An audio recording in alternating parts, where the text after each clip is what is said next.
Target classes Zamania में आपका स्वागत है। आज हम लोग हुमायूं के बारे में पढ़ेंगे।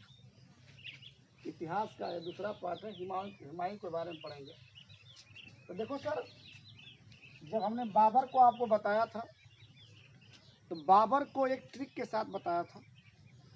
आज हुमायूं के बारे में बता रहे हैं, ये भी एक ट्रिक होगा।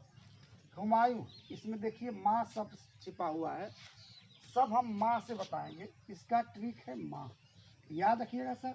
हुमायूं का सभी पार्ट हम माँ से याद करेंगे। जब हम बाबर का पढ़े थे तो उसमें ट्रिक था दुल्हा। हुमायूं के बारे में हम लोग पढ़ रहे हैं, इसका ट्रिक है माँ। अब देखिए सर, पहला था हुमायूं के बारे में कि इन्होंने दिन पनाह नगर की स्थापना की। दिन पनाह नगर की स्थापना की, याद रखना सर। मैंने एक ट्रिक बताया आपको, माँ हमेशा ही अपने बेटे को पनाह देती है। माँ हमेशा ही, बेटा कितना भी गलती कर दे लेकिन माँ के दिल में बेटे का स्थान हमेशा बना ही रहता है। आप देखते हो कि बच्चे जब छोटे होते हैं बिस्तर को गीला कर देते हैं, लेकिन माँ हमेशा अपने बच्चे को दिल में रखती है, अपने गीले स्थान पर सोती है और बच्चे को सूखे स्थान पर सुलाती है। इसलिए याद रखना सर, दिन पनाह, जिस समय आप दिन थे, जिस समय आपका कोई सहारा देने वाला नहीं था, उस समय माँ अपने बेटे को पनाह देती है। इसलिए दिन पनाह किसका है तो माँ का है, और माँ का मतलब हो गया हुमायूं। दूसरा सर, उसकी पत्नी का नाम हमीदा बानो बेगम। इसका ट्रिक है सर, हमीदा, हमी को दो। जब माँ से एक छोटा बच्चा होता है हमेशा ये कहता है कि माँ हमें ही दो, सारे मिठाई हमें ही दो। हमीदा, सारी मिठाई हमें ही दो, सभी खिलौने हमें ही दो। एक बात हम किससे कर सकते हैं? अपनी माँ से कर सकते हैं। उसकी पत्नी का नाम था हमीदा बानो बेगम। जहां माँ आ जाएगा हुमायूं से रिलेटिव हो जाएगा। आत्मकथा, हुमायूं की जो आत्मकथा थी, उसके आत्मकथा को गुलबदन बेगम ने लिखा और उसकी आत्मकथा का नाम था हुमायूं नामा। जैसे हुमायूं है वैसे हुमायूं नामा है, इसको याद करिएगा। और याद रखना सर, इसकी रचना किसने की तो गुलबदन बेगम ने की। याद रखना, बदन, माँ बदन, यार हर पुत्री का बदन अपनी माँ के जैसा होता है, हर पुत्र का बदन माँ के जैसे होता है। अब माँ से रिलेटिव हो जाएगा, जहां माँ आ जाएगा वहां हुमायूं हो जाएगा। अगला है सर, ज्योतिष पर विश्वास करता था। याद रखना सर, ज्योतिष पर विश्वास कौन करता है? हर माँ ज्योतिष पर विश्वास करती है, जादू टोने पर विश्वास करती है। अपने बच्चे के सुख सुविधा के लिए न जाने कहां कहां किस मंदिर पर, हमेशा न जाने कितने मंदिरों पर जाती है, ज्योतिष पर पूछती है। यानी माँ शब्द, माँ ऐसा शब्द है तो हमेशा ज्योतिष पर विश्वास करती है, ज्योतिष पर विश्वास रखती है। तो ज्योतिष पर विश्वास रखने वाली माँ होती है। आज जहाँ माँ है वहां पर हुमायूं। फिर सातों दिन 7 रंग का कपड़ा पहनता था। याद रखना सर, एक माँ अपने बेटे को सातों दिन हमेशा बदल बदल कर कपड़े पहनाती है। जैसी उसकी सुविधा होती है उसके अनुसार हर माँ अपने बेटे को सातों रंग का हमेशा 7 दिन हर दिन बदल बदल कपड़ा पहनाती है। ऐसा काम सिर्फ माँ ही कर सकती है। आज जहां माँ है, याद रखना, जहां माँ है वहां हुमायूं है। युद्ध, 2 युद्धों की चर्चा करेंगे इसमें, एक चौसा का युद्ध, एक कन्नौज का युद्ध। कन्नौज का जो युद्ध होता है इसे बिलग्राम का युद्ध भी कहते हैं, बिलग्राम का युद्ध भी कहते हैं। जो कन्नौज का युद्ध है उसे बिलग्राम का युद्ध करते हैं।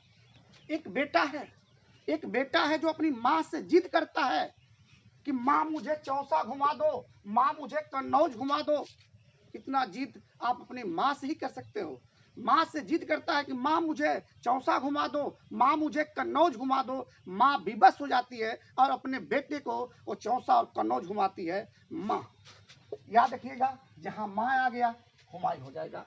अब युद्ध जो हुआ था, चौसा का युद्ध शेर खां और हुमायूं के बीच, शेर खां और हुमायूं के बीच दोनों युद्ध है। चौसा का युद्ध भी है और कन्नौज का युद्ध है। याद रखना, एक बच्चा अपने माँ से जिद कर रहा है कि माँ मुझे चौसा घुमा दो, माँ मुझे कन्नौज घुमा दो। माँ विवश हो जाती है, और अपने बच्चे को, जो अपना बेटा अपने बेटे को शेर बनाना चाहती है, हर माँ अपने बेटे को शेर बनाना चाहती है। याद रखना, चाहे वो चौसा का युद्ध हो या कन्नौज का युद्ध, किसके किसके बीच हुआ, तो शेर खां और हुमायूं के बीच हुआ। दोनों ही युद्ध शेर खां और हुमायूं के बीच हुआ। माँ हारती है, हुमायूं हारता है और शेर खां विजयी होता है। याद रखना, हर माँ अपने बेटे को शेर बनाना चाहती है, हर माँ अपने बेटे से हारना चाहती है, क्योंकि अपने बेटे से हारेंगी तो अपना बेटा आगे बढ़ेगा। हर माँ, या याद रखना, हर माँ, हर बार माँ, या माँ यानी हुमायूं इस युद्ध में हारी है और शेर खां विजयी हुआ है। यानी चौसा का युद्ध, कन्नौज का युद्ध, इन दोनों युद्ध में शेर खां विजयी हुआ है। शेर खां, हर माँ अपने बेटे को शेर बनाना चाहती है।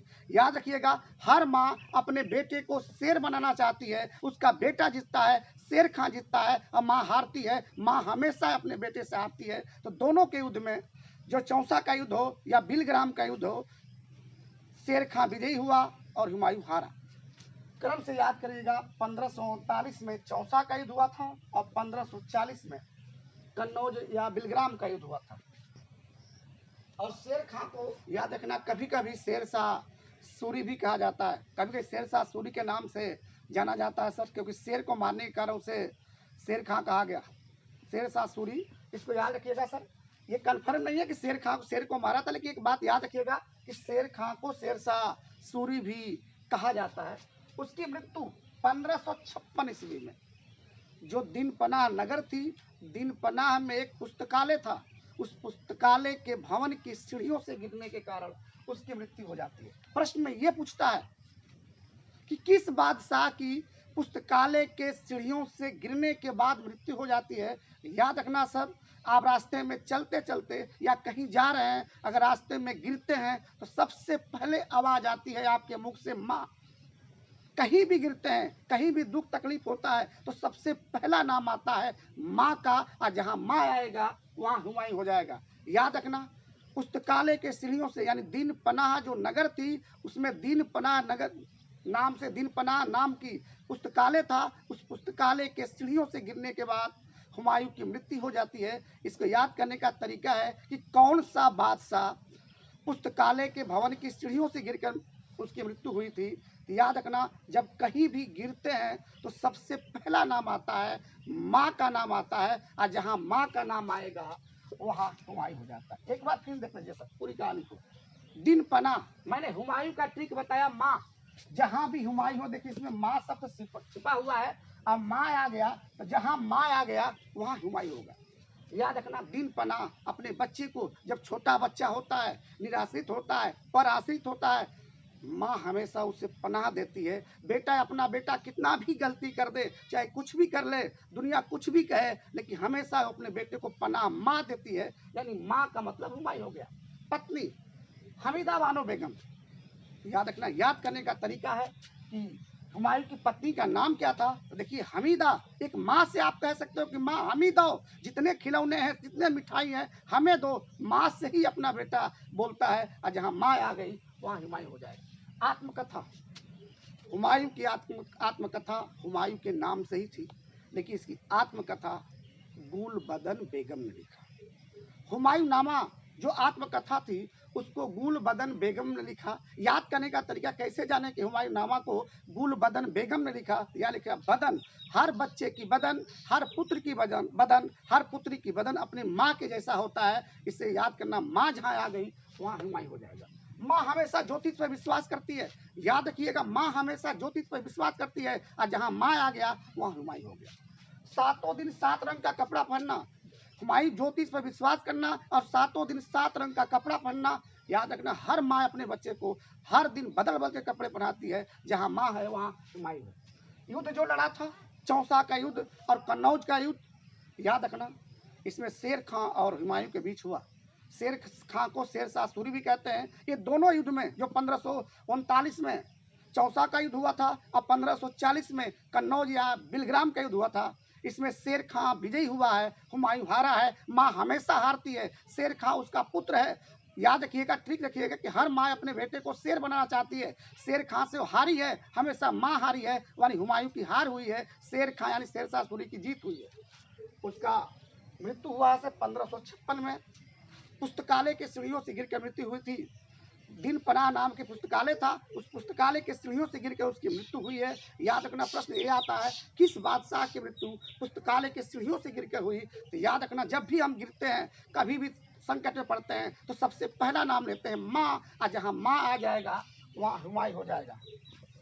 आपसे अनुरोध है कि अगर हुमायूं के बारे में मेरा पढ़ाया गया आपको अच्छा लगता है तो मेरे चैनल को लाइक कीजिए, शेयर कीजिए, सब्सक्राइब कीजिए।